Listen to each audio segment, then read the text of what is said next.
근데 아시는 분들은 이미 많이 아시는데 인터넷상에서 많이 돌아가지고 김성태 의원님이 뭐랄까요 공격을 당했어요. 친박 단체분들이 와 몰려가지고 장소가 어디입니까?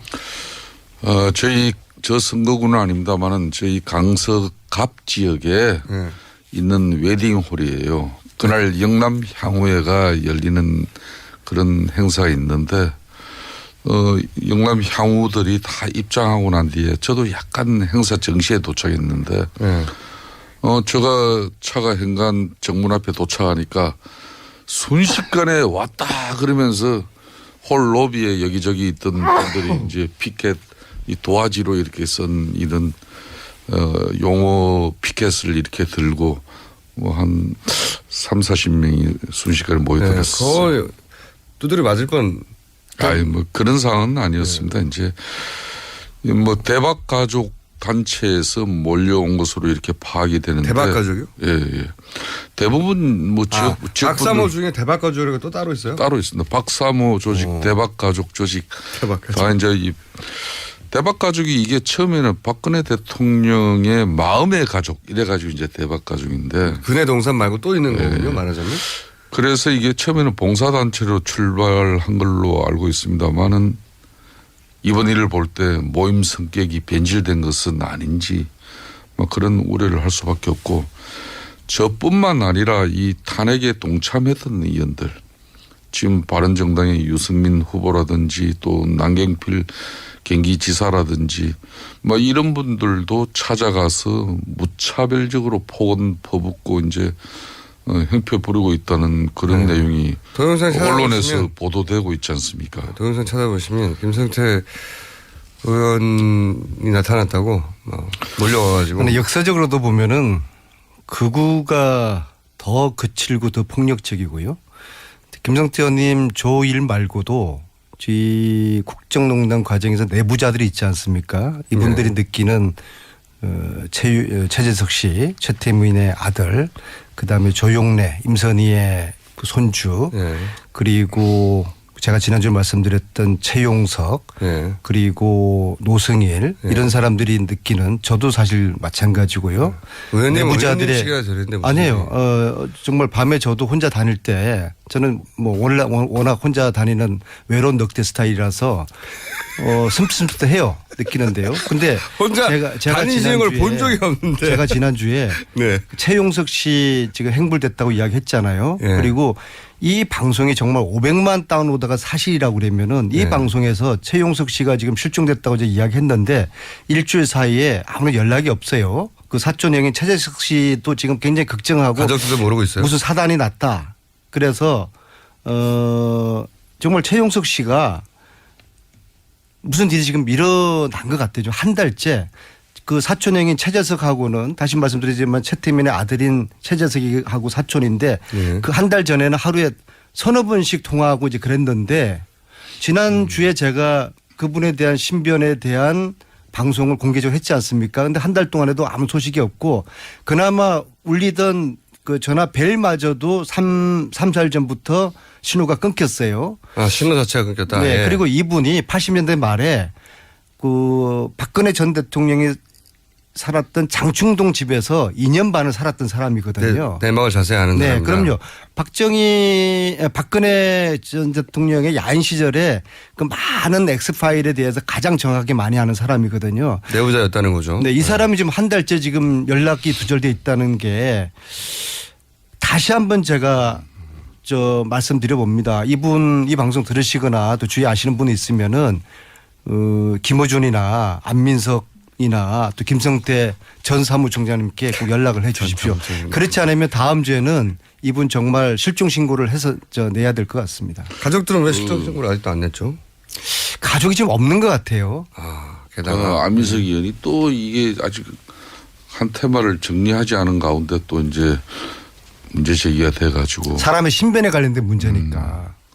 아까 이제 그랬잖아요. 이제 그 대박 가족, 뭐 박사모 이런 박근혜 대통령을 좋아하시는 그런 단체나 모임이 많이 있죠. 그렇지만은 뭐 그런 측면에서 누구나 생각이 다르면은 반대 의사를 또 표출할 수도 있고 때로는 항의나 시도할 수 있습니다. 또 그것을 뭐 존중하고 또 받아들여야 하는 게 어떻게 보면 정치인의 또 숙명이죠. 그렇지만은 폭력이나 폭언 같은 이런 이합적 방식이나 협박이 되어서는 저는 안 된다고 봐요. 특히 안민석 의원 같은 경우도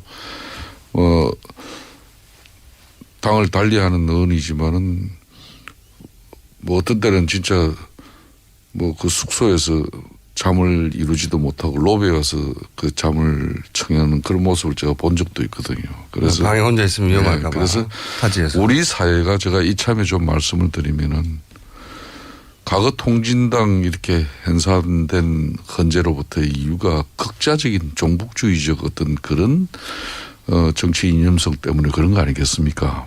그렇듯이 거구도 너무 지나치면은 우리 사회의 균형을 깨뜨릴 수 있는 그런 원성의 대상이 될 수도 있거든요. 그래서 정치권에서도 이런 분들을 선동하고 이 조장하는 정치 세력이 있다면은 반드시 이참에 그런 정치 세력은 좀 정화가 되고 자제되어져야 할 것입니다. 주 말씀에 토시 하나 제가 관여하지 않고 100% 동의합니다. 네. 저는 100%는 동의하지 않습니다. 통합진보당을 지지하지 않는 분들도 많지만 해산에는 또 뜻을 그 헌재 뜻을 같이 안 하는 분도 많거든요. 그러면 안 네. 돼요. 그건 난 좀 말씀을 끊어서 죄송한데 네. 지금 이분들도 박근혜 대통령 탄핵에 대한 헌재 결정을 아직도 수용하지 않는 그런 마음들이 있지 않습니까? 그러다 보니까 극단적인 행동이나 또 아니요, 이걸 누가 처신들이 극단적인 행동을 하진 나오는데 않죠. 네, 정당 해산을 하는 게 맞느냐. 헌재 결정은 네. 헌법기관입니다. 그 끝나지 결정은 어떤 경우든 존중해야죠. 끝나지 않은 전쟁의 저자라서 볼 때 네. 요즘 세상의 전쟁은 말로 품격 있게 하는 것이지 아니, 총칼로 하는 것은 아니거든요. 정당은 국민의 선택으로. 폭력과 폭언으로 하는 것은 그건 아니거든요. 맞아요. 그건 100%고. 정당의 해산은 그러니까 정당은 국민들이 지지하지 않는 것으로 혹은 지지하는 것으로 승부가 나야 되는 거다. 뭐 이런 얘기인 거고요. 주제가 아니니까. 단일화. 보수 후보 단일화. 이게 제가 보기에는 이번 대선에서는 가장 큰 이슈예요. 네, 그렇습니다. 가장 큰 이슈. 지금 단일화는 그동안은 항상 진보 진영의 골칫거리였는데 이제 정반대가 됐어요. 될까요? 유승민 후보의 태도가 지금으로서 굉장히 중요한 것 같아요. 사실상 민주당의 지금 현재 당내 후보 경선이 사실상 본선에 버금가는 지금 현재 그렇죠. 동행을 이뤄내고 있지 않습니까? 그만큼 이제 사실상 민주당 내 문재인 전 대표의 이 조기 대선에서의 당선 가능성이 높다는 걸 네. 반증하고 있는 내용이죠. 뭐 명백한 사실. 뭐 그런 측면에서 선거에 있어서 이 정파 간의 연대나 또 때로는 후보 단일화 논의가 나오는 것은 너무나 당연한 것이에요. 예전에는 근데 그러니까 이 새누리당에서 막 공격했어요. 단일화에 대해서. 당연히 그렇죠. 야합이라고 그때는. 지금은 너무 필요한 거라고. 그렇습니다. 네. 그렇지만은 더불어민주당이 배출한 그래서 더불어민주당이 늘 자랑하는 김대중 노무현 전 대통령 두 분도 단일화 통해서 이렇게 집권했다는 그렇죠. 사실을 잊어서는 안 되는 거죠. 사실입니다. 예. 일각에서는 이걸 원칙과 명분 없다고 안민석 의원이 특히 그런 비판을 많이 하시는데 이번만큼 단일화의 필요성이나 또 시대적 요구가 높았던 적이 없어요. 또 중요한 사실은 두 분이 너무 화목하고. 이게 제왕적 권력의 최순실 국정농단의 이 폐단을 우리가 경험하고 대통령 탄핵까지 이루어진 이 엄중한 상황에서 더군다나 조기 대선 앞으로 40일 이후에 치러지는데 제대로 된 대선 후보의 검증 없이 이루어지는 이 마당에 가장 박근혜 대통령 탄핵에 큰 수혜를 입고 있는 문재인 전 대표가 그냥 대통령이 돼야 된다?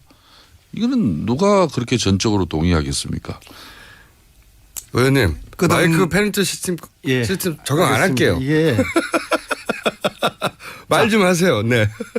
끝나지 않은 전쟁의 저자로서 저에게 단일화 한다 안 한다 OX를 물으면은 저는 네. 100% 할 거라고 오를 칠 겁니다. 왜냐하면은 단열을 한다? 제가 바른정당 창당할 때 그랬지 않습니까? 이 자리에서 이건 위장이혼이다. 위장이혼이다. 단정했지 않습니까? 또 겨울에 박지정 잠시 이야기. 박지정당. 겨울에 잠시 헤어졌다가 이제 꽃피는 봄이 오니까 다시 만나는 거예요.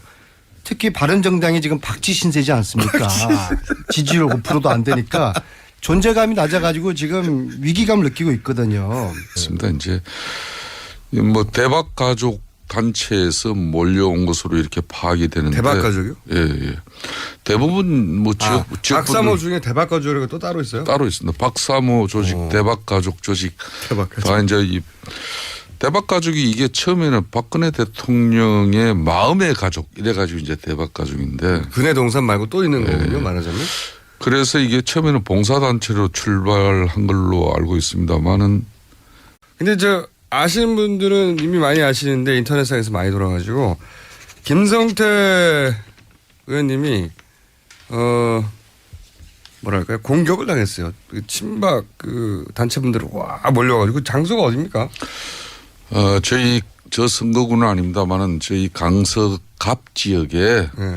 있는 웨딩홀이에요. 그날 영남 향후회가 열리는 그런 행사가 있는데 영남 향후들이 다 입장하고 난 뒤에 저도 약간 행사 정시에 도착했는데 네. 제가 차가 현관 정문 앞에 도착하니까 순식간에 왔다 그러면서 홀 로비에 여기저기 있던 분들이 이제 피켓 이 도화지로 이렇게 쓴 이런 용어 피켓을 이렇게 들고 뭐 한 30-40명이 순식간에 네. 모여들었어요. 거의 두드려 맞을 뻔. 아니 뭐 그런 상황은 아니었어요. 네. 의원이 나타났다고 몰려와가지고. 근데 역사적으로도 보면은 극우가 더 거칠고 더 폭력적이고요. 김성태 의원님 조일 말고도 이 국정농단 과정에서 내부자들이 있지 않습니까? 이분들이 느끼는 최재석 씨, 최태민의 아들, 그다음에 조용래, 임선희의 그 손주, 네. 그리고 제가 지난주에 말씀드렸던 이번 일을 볼 때 모임 성격이 변질된 것은 아닌지 뭐 그런 우려를 할 수밖에 없고 저뿐만 아니라 이 탄핵에 동참했던 의원들 지금 바른정당의 유승민 후보라든지 또 남경필 경기지사라든지 뭐 이런 분들도 찾아가서 무차별적으로 폭언 퍼붓고 이제 형표 부리고 있다는 그런 내용이 동영상 언론에서 찾아보시면 보도되고 있지 않습니까? 동영상 찾아보시면 김성태